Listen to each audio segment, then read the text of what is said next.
What's up, everybody? Welcome back to Beyond the Grave Media. This is Josh here, checking in on you out there in YouTube land. How are we doing? Welcome to Saturday night. I miss checking in with you. I hope that you're doing good. Did you have a wonderful Friday the 13th? What did you watch? Let me know down there in the comment section below. This is Beyond the Grave After Dark. This is truly After Dark. It's after 11 here on the East Coast. It's 2:18 in the morning. Should I light those candles back there? We got Crypty the Crypt Keeper and the Halloween 2 Spirit Pumpkin trying to keep those spirits high, trying to illuminate a little positiveness into this. What we're going to get into is that it's heavy. It's seriously abhorrent, vile, disgusting, just truly shocking horror. Anything you can think of to describe a horror movie, that's what Megan is Missing has. And that when this movie... When you go to warn somebody, I had somebody borrow this movie, right? And when you let somebody borrow this movie and you say, hey, don't let so-and-so watch this movie. It's too much for them. I don't think they should watch it. Like, you're giving somebody a warning. You're prefacing your responsibilities. You know that you're getting into some vile, disgusting crap. So let's get into it together. I'm going to try to... I'm not going to try to be too funny because I actually have some major problems with this movie. Let's get into it. Thanks for being here. I don't know how to begin this review. I don't know who this review is for, and I don't know if, like, in good conscience, I can actually recommend this film to you. And that's just the long and the short of it. That's just me being honest. I feel like this is a movie that you probably need to find on your own, of your own detective work, of your own sleuthing, right, of your own merit, because this is a film that makes you feel gross, and it's not supposed to feel good. It's not supposed to feel pretty, and according to the director, it's supposed to be like a PSA on online internet safety. A film like Megan is Missing is not something to be glorified, and right off the bat, I just want to get that out of the way that when I recommend this movie, I guess I don't. When I want somebody to watch this movie, I tell them, don't let this person watch this film. Not like they can't handle it, they're not enough, but I feel like if you have to put a warning before a film, it's pretty heavy. Let's just get into the trailer. Let's break it down. Megan is Missing, 2011. I don't agree with any of the choices made in this film. It is disgusting, and I find fault with this director for making me sit through what I had to sit through. Does it make for a fascinating discussion with other junkies and horror hounds the next day if you've seen it? Absolutely. This is one of those, quote, if you know in every sense of the word. This movie has a legacy and reputation that precedes it, and it is nasty. A visceral, disgusting experience on par with films like The Girl Next Door, a Serbian film. I just don't like it. I wish that image in the end was not burned in my brain. If you know, you know. The basic plot is every parent's worst nightmare. Your seemingly happy young teens are online and chatting with people of high consequence and moral value, but like a lot of the true crime junk food and episodes of unsolved mysteries we gluttonly consume, this doesn't have a happy ending. It plays out like a lot of the teen coming-of-age movies of the early 2000s.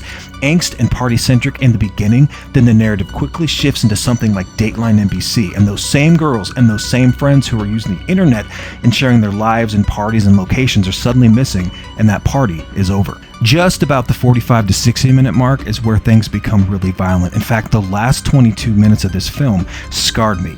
Vile. If you are someone who suffers from PTSD, you have trauma, this would be a great place in the film to just stop watching. I'm not going to in good conscience say I'm proud to even own this movie. It's the worst part of society, and it's one of the darkest in my collection. The trauma endured to Megan and her best friend is absolutely horrific. Spoilers. Actually, you know what? You should stick around for spoilers because you should listen to these because for most people, you're going to hate this movie. It's so strange to me, the following that it has. Watching Amy pleading for her life, pleading for her stuffed animal, it's not okay. And then finally finding Megan is an image that is tattooed in my brain. It's just fucked shocking. You know a movie is bad when you watch it and you continuously turn down the volume. That's how bad, that's how extreme things get when just audio is too much. This thing is heavy. I found this flick a few years ago on a subreddit for disturbing, films and people rating and reviewing them because, of course I was. I seek those things out sometimes. I like to know what movies are messed up. I love video nasties. I like the bottom of the iceberg sometimes. I don't mind going there. I'm not ashamed to admit it. My first viewing was late at night in my bedroom, and my wife was sleeping soundly next to me, probably dreaming of awesome things, kitties and whatnot. And I did not know what I was getting myself into. Later, I read some Google reviews, and they said things like, "Warning, do not watch this film late at night. heavy scarring ahead. Whatever you do, do not watch this movie before bed. And holy shit, that is a warning I would sign off on like any day of the week. That image with the barrel and the police photos of Amy and Meg, just like, I guess, what?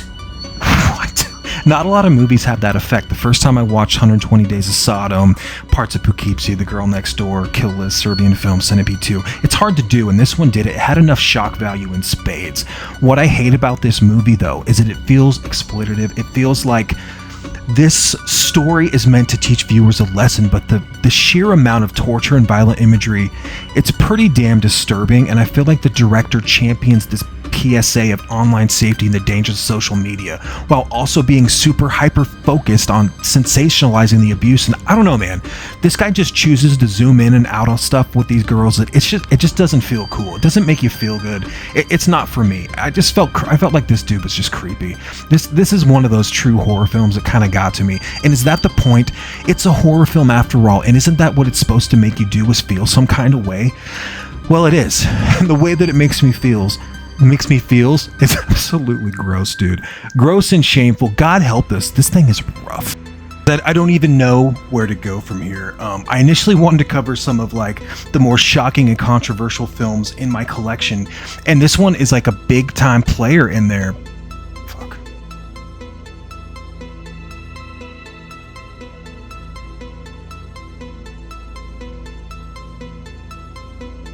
Guys, I don't even know like where to go from here. I initially just wanted to cover some of the more like shocking and controversial films in my collection, but this one is a big time buyer beware. Maybe we need some Child's Play. That's the wrong choice of words. We need like some Pumpkinhead or something. Like, just be careful out there.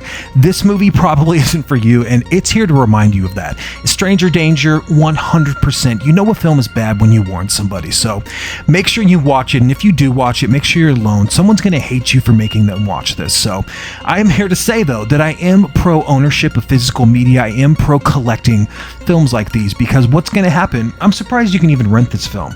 Like films like this, The Girl Next Door, Serbian Film, all that kind of stuff. Some of it's been removed, it's edited, or it's banned. What are you going to do if you ever like you hear about something and you do have interest and you do want to watch it? Like things like Solo, like it's got a Criterion collection. People love it, right? And it's a nasty film and people want me to review it, and I gotta like bring myself to watch it again because I've only seen it twice, and every time it's like, oh, what are we doing this for? So there's a gang of films that I think, deserve to be owned. Maybe not like, they don't have a lot of rewatchability, but I'm a big fan of the video nasties. I'm a big fan of owning banned films and controversial stuff, because I just think that if someone can't find it, you should still own it. Shit, you're gonna need like hard copies of Disney movies because they're gonna take all that stuff away, and then what are you gonna have? You're not gonna have anything. Megan is Missing is a very extreme example, and I'm not trying to make anything funny here. Thanks so much for being here. If you like this crap and you want to see more from me, please hit the like button. It's down there. That helps the channel so much. Comment, have you seen this? What are your thoughts? Did you ever recommend it to somebody? Do you give a buyer beware? And then share it with somebody. If someone's wondering if they should watch it, you probably shouldn't. Do your own research, be diligent about it, and then follow me on social media. Until next time, we're gonna get maybe one or two more heavies out of the way, and then we'll get back to some family friendly, something nice and safe, something you can write home about, something you can give to mom. I got The Strangers in 4K over there. I just picked up video violence. Y'all into snuff films? I'm just kidding. We'll do something real fun next. Take care of yourselves. Be good. Cheers.